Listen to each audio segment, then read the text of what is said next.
যে আমাদের দক্ষিণ কোরিয়ার কোম্পানির পাশে এই যে পতিত জায়গা আছে, এখানে পরিষ্কার করে আমরা চাষ করা উপযুক্ত করতেছি। এখন কত কষ্ট। আজকে শনিবার, সবাই চেরি ফেস্টিভ্যাল দেখতে গেছে আর আমরা দুজন কৃষি কাজ করতেছি। সেটা কিন্তু অনেক কষ্ট, আর কৃষি কাজ মানে তো কষ্ট।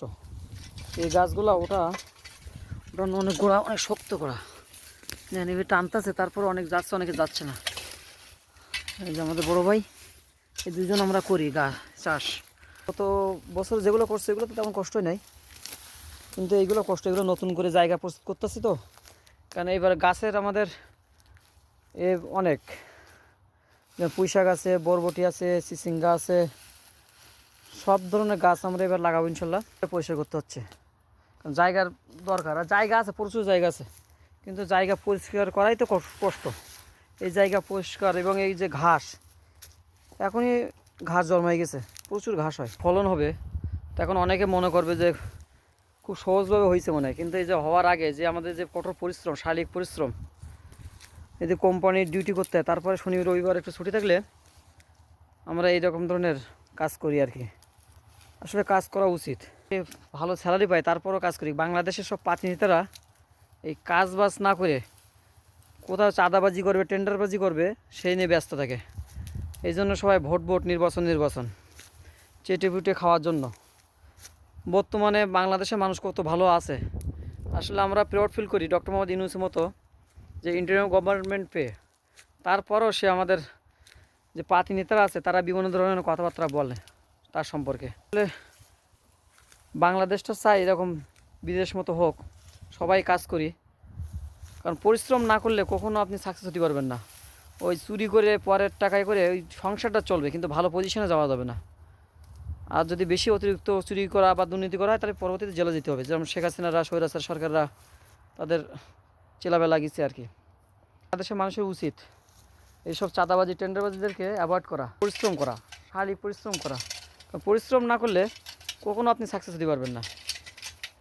পরিশ্রম করতেই হবে, আপনার সফলতার প্রধান ভিত হলো পরিশ্রম। তাই আমরা যারা কোরিয়ায় থাকি তারা আসলে এরকম কোম্পানি আশেপাশে পতিত জায়গা থাকলে ইনশাল্লাহ আমরা এরকমভাবে চাষ করতে পারি, কিন্তু কারণ প্রচুর সবজির দাম থাকে।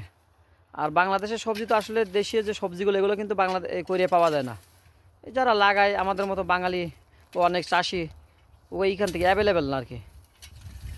আসলে সবাই চায় দেশীয় প্রোডাক্ট কিছু খাইতে বা পণ্য, শাকসবজি খাইতে।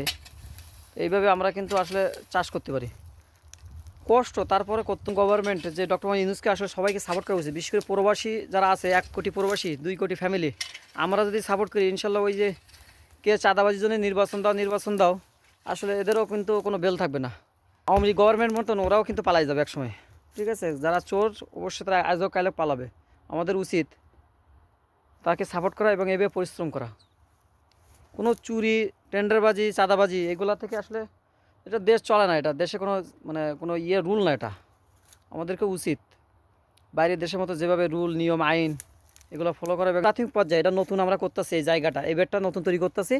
পরবর্তীতে এরপরে কী করব, কীভাবে চাষ করব, স্টেপ আপনাদেরকে দেখাবো। তো কেউ চাষি না, কারণ বাংলাদেশ থেকে অনেকেই চাষি ছেলে হলেও অনেকে কিন্তু চাষের কোনো অভিজ্ঞতা নাই, আমার যেমন ছিল না। কিন্তু আমরা আসলে মনোবল অনেক আমাদের।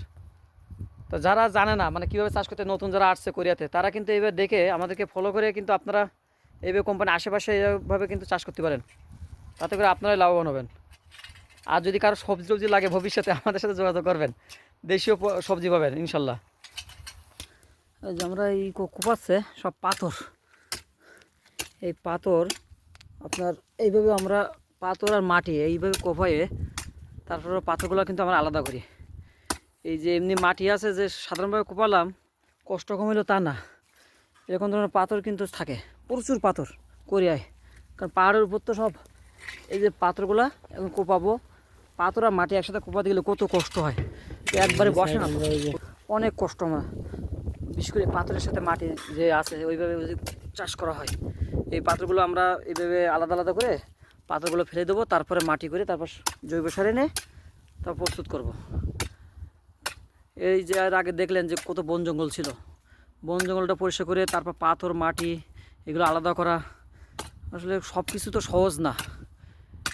সব কিন্তু কষ্টই আছে। আর বিশেষ করে এইভাবে চাষ করা অনেক কষ্ট, অনেক কষ্ট। গত বছর আমরা প্রচুর কষ্ট করছি, এগুলো সবে একই অবস্থা ছিল, মাটি আর পাথর ছিল। আমরা দুই ভাই মিলে প্রতিদিন আসতাম, এসে কোপায়ে তারপর পাথর আর মাটি আলাদা আলাদা করতাম।